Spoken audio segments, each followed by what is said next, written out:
మగాది షడైశ్వర్యాలు ఆమె దగ్గర ఉంటాయి కాబట్టి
सर्वे देवान वैयते तिष्ठन्ति सम्मुखे देवे किं पुनः स्त्रीत्वमेकिका इंद्राद्या सकला देवास् तस्तुल्येषां न संयुगे शुम्भादीनां कथं तेषां स्त्रीप्रयास्यसि समुखं साकं गच्छ ममैवोक्ता पाशं शुम्भनिशुम्भयोः केशाकर्षणनिर्धूता गौरवाम्मा गमिष्यसि।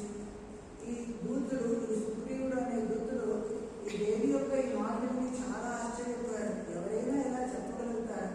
ఒక సాధారణ స్త్రీ, ఎలాంటి అతి లోక సుందరి అయినా సరే ఒక స్త్రీ కదా, ఇలాంటి మాట శుంభాసురుడు ఎలాంటి వాడు, నిశుంభాసురుడు ఎలాంటి శక్తిశాలి వాడు, ఈ దేవి నాతో యుద్ధం చేసి నన్ను యుద్ధంలో జయించాలని అర్థం ఏమిటి అని ఆయన అంటారు. అవలిప్తాసి అంటే నువ్వు చాలా గర్వితంగా ఉన్నావు ఏ దేవి, గర్వంతో నా ముందు చెప్పావు పర్వాలేదు, ఇలాంటి మాట ఇంకెవరి ముందు చెప్పొద్దు, ఈ మమాగ్రత నా ముందు చెప్తావని పెట్టుకున్నా, ఇంకా వేరే వాళ్ళ ముందు చెప్తే నీకు ప్రాణం ఉండదు. ఎందుకంటే త్రైలోకే 3 లోకాలు మధ్య పాదాల 3 లోకాలలో గౌరవాన్ తిష్టే దగ్గరే ఆ శుంభ నిశుంభ ఈ అసురుల ముందు ఎవరు అలా నిలబడి యుద్ధం చేస్తారు? నిలబడడానికి ఎవరికి సామర్థ్యం లేదు, అందరూ భయపడి పలాయనం చేస్తారు. అలాంటి ఈ 3 లోకాలలో అత్యంత బలశాలి అయిన వీరు ముందు వీరు నాతో యుద్ధం చేసి నన్ను జయించి నన్ను పాడిగ్రహణం చేయగాక అని చెప్పారే, నువ్వు ఎలాంటి గర్వంతో మాట్లాడుతున్నావు? ఈ శుంభ నిశుంభలు వారి ముందు అన్యేషానికి దైత్యానం, ఇంకా వేరే ఎంతమంది దైత్యులు అసురులు ఈ జగత్తులో ఉన్నారో, అంతేకాదు దేవతలు సర్వే దేవ దేవతలు అసురులు అందరూ యుద్ధంలో కలిసి యుద్ధం చేసిన ఎవరు కూడా వారి ముందు నిలబడడానికి వారికి సాహసం కానీ శక్తి కానీ సామర్థ్యం కానీ లేదు. పునః స్త్రీతోనే సాధారణ స్త్రీ, నువ్వు ఏకాకి, నువ్వేం చేస్తావు? నీకేం సాధ్యం ఉంది? నువ్వు ఎందుకులా చెప్తున్నావు అని చెప్తున్నాడు. ఇంద్రాది సకల దేవ్య, ఇంద్రుడే మొదలైన ఇంద్ర వరుణ యమ మొదలైన ఎంతమంది దేవతలు ఉన్నారో వారందరూ యుద్ధ క్షేత్రంలో ఇలా వాళ్ళ ముందు ఈ శుంభాది దైత్యాల ముందు నిలబడి యుద్ధం చేయలేదు. వారి ముందు నిలబడడానికి వారికి సాహసం ఉండదు. స్త్రీ సామాన్య స్త్రీ కథం తేజాం సముఖం ప్రయాసిసి, సాధారణ ఒక నారి అయి నువ్వు ఎలా వారి ముందు వెళ్తావు? నీకు ఎలాంటి ఎంత సాహసం, ఎలాంటి మాటలు చెప్పుకున్నావు, నువ్వు ఆలోచిస్తున్నావు ఏంటి? అందువల్ల నేను బాగా మంచి బుద్ధి నేర్పిస్తున్నాను. సాత్వం గచ్చ మయై గోక, నేను ఎలా చెప్పాను? శుంభ నిశుంభ వాళ్ళిద్దరి పార్శ్వం అక్కడ దగ్గర నువ్వే వెళ్ళిపో, స్వేచ్ఛగా నువ్వే స్వయం వెళ్ళిపో. అలా చేయలేకపోతే నీ పరిణామం ఎలా ఉంది? కేశాకర్షణ నిర్దూత, నీ ఆ కేశాన్ని నీ వెంట్రుకలు లాగుతూ బలాత్కారంగా నేను తీసుకెళ్తారు, నీ గౌరవం అంతా నాశనం అయిపోతుంది. అలా నీకు అప్పుడు బలాత్కారంతో వెళ్ళడంటే నువ్వు స్వేచ్ఛతో ఆనందంతో వాళ్ళ దగ్గర వెళ్ళిపోతుంది ఆమెకి బుద్ధి చెప్తారు. దేవి వాచ ఏవమైతద్బలి శుంభో విశుంభశ్చాతి వీర్యవాన్ కిం కరోమి ప్రతిజ్ఞామే యదనాలోచితాపురా సత్వం గచ్చ మయోక్తం తే యదేతత్ సర్వమాతృతః తదా చక్ష్వాసునేంద్రాయ సతే ఉక్తం కరోతు సయత్. ఆవిడ దేవి అందుగా చెప్తుంది, నువ్వు చెప్పినది నిజమే, శుంభాసురుడు కానీ నిశుంభాసురుడు కానీ అతి వీర్యవంతులు, నువ్వు చెప్పినదంతా నిజమే, అలాంటి బలశాలి వాడు. అయితే నేనేం చేయాలి? నేను ఆలోచించకుండా ఒక ప్రతిజ్ఞ చేసేసాను. అనాలోచిత పురా,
ఇక్కడ దేవి మహాత్ములు దేవతలకు దూతులకు మధ్య సంవాదం అనే పంచమ అధ్యాయం ఇక్కడికి ముగిసింది అని చెప్తున్నారు.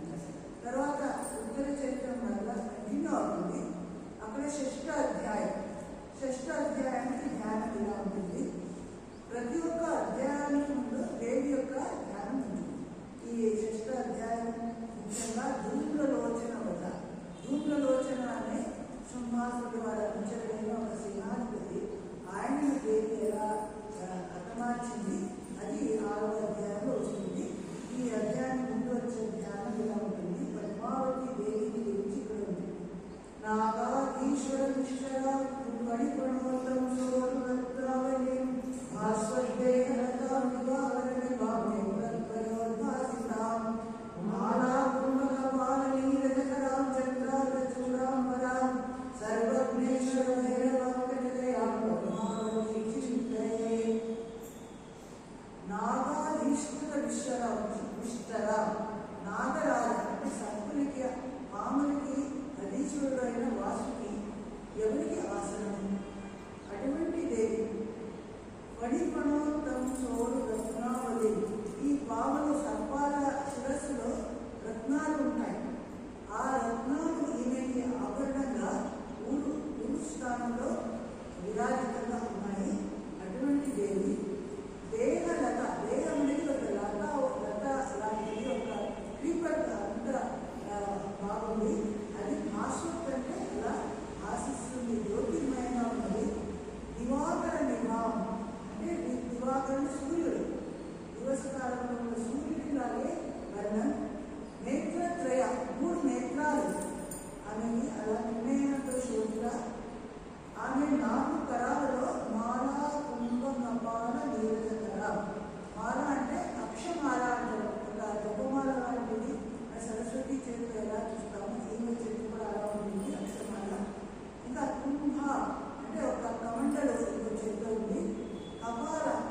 శీఘ్రమే వెళ్ళాడు. షష్ట అంటే 60,000 సైన్యాన్ని, షష్ట్యా సహస్రానాం పుత్రం, పెద్ద ఒక సైన్యాన్ని చూసుకొని సత్వరం వెంటనే దుర్గం అక్కడ వెళ్ళాడు. ఆమె ఆ దేవి ఎక్కడ ఉంటుందో అక్కడ. ఆమె ఎక్కడ ఉంది? హిమాచల సంస్కృత. ఈనాటి అదే మంచు ఆ పర్వతం, హిమాచల పర్వతం దానిలో ఆమె ఉన్నది. అక్కడ ఆ దేవిని ఆయన చూస్తారు. అక్కడికి వెళ్ళి గట్టిగా జగాలు చెయ్యి అంటే గట్టిగా అలా అరుస్తూ చెప్తాడు. ఆ శుంభ విశుంభ అసురులు వీరి సమీపానికి నువ్వు వెంటనే వెళ్ళు అని చెప్తున్నాడు. నువ్వు ప్రీతితో అంటే నువ్వే స్వయంగా స్వేచ్ఛతో అలా వెళ్తే సరి. నా భర్త అంటే నా మాలికుడు, నా స్వామి అయినా ఆ శుంభుడి దగ్గర నువ్వే వెళ్తే నీకు రక్షణ దొరుకుతుంది. అలా చేయకుండా ఉన్నాము బలాత్కారంతో మనం తీసుకొని వెళ్ళిపోతాము. కేశాకర్షణ విఫలం, నీ కేశాన్ని ఆకర్షించి లాగుతూ నీవు విఫలురాలే బుద్ధికురాలే చేసి నీకు అవమానం చేసి నేను తీసుకెళ్తాము. నువ్వు ఆలోచించి నువ్వే వెళ్ళిపో అని మనకి చెప్తాడు. ఇంద్రదోషుడు దేవాచ దైత్యేశ్వరేణ వైదో బలవాన్ బల సంవృత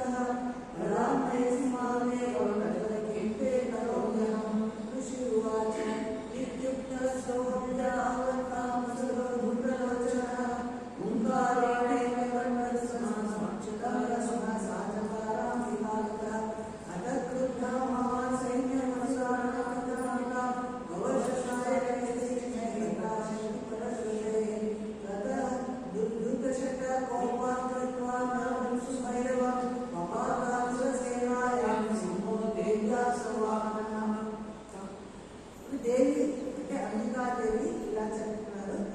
దైత్యేశ్వరేణ ప్రేతో, దైత్యుడి అసురుడికి అధిపతి ఆయన శుంభాసుడి ద్వారా ప్రేరితుడై నువ్వు వచ్చావు. నువ్వు బలవంతుడు, బలవాన్ బల సంవృత అంటే పెద్ద సైన్యాన్ని కూడా తీసుకొని వచ్చావు.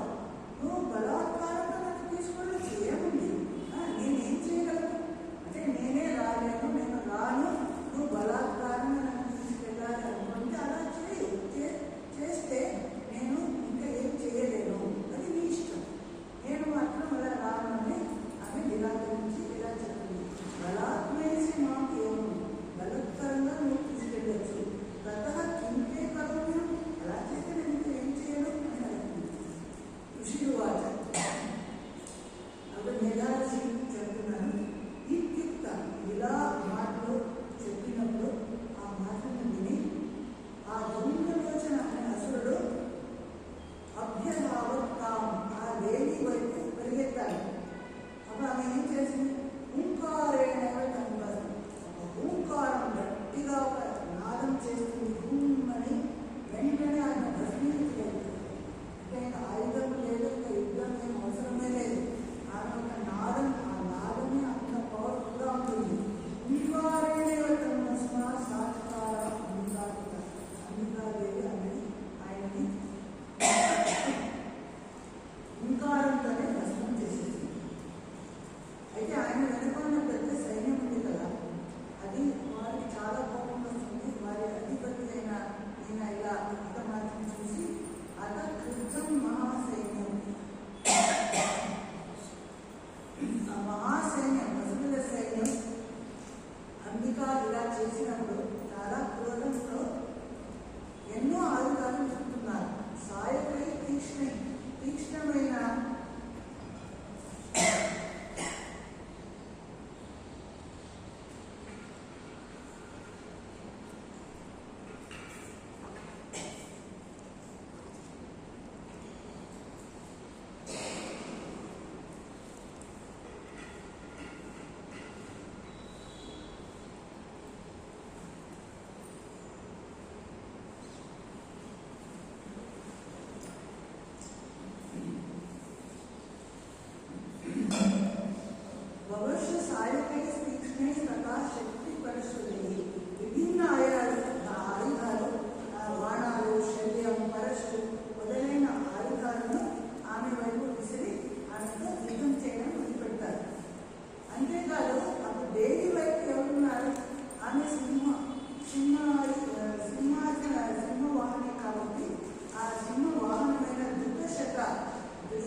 శాంతంగా ప్యాలెట్ అక్కడ కూర్చొని అది మంచిగా సుస్వరాలతో మాట్లాడుతుంటే ఆమె వింటున్నారు. శుభకర పఠితం శృణ్వతి. ఆ శుభ పక్షి